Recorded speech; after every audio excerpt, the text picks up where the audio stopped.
Hello, albums. Greetings to you in the matchless name of my Lord and Savior Jesus Christ. வாசிக்க தெரிந்து கொண்ட வேத பகுதி ரோமர் 2ஆம் அதிகாரம் 1ஆம் வசனம். ஆகியால் மற்றவர்களை குற்றவாளியாக தீர்க்கிறவனே, நீ யாராலும் சரி போக்கு சொல்ல உனக்கு அடுப்பது.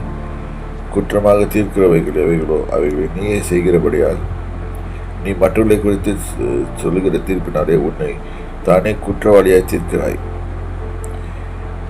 இந்த வசனத்தை படிக்கும்போது நமக்கு ஒரு பெரிய மாரல் லெசன் ஒன்று வருது. நம்ம மற்றவங்களை குறித்து குறைவாக பேசுகிறோம்.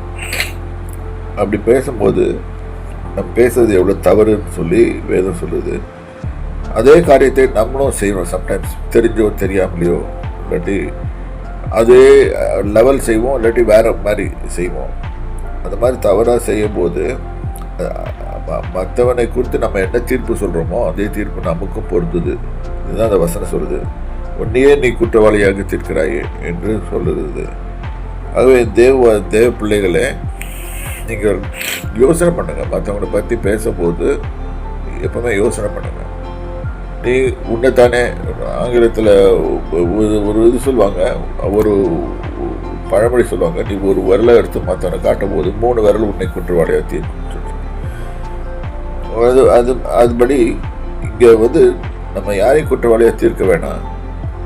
அவன் செய்கிறதுக்கு அவன் அனுபவிச்சுட்டு போகிறான் தேவன்கிட்ட. தேவன் ஒருவர் தான் நியாயாதிபதியாக இருக்கிறார். உடனே யோக்கியமாய்வன் என்ன சொல்லாதீங்க.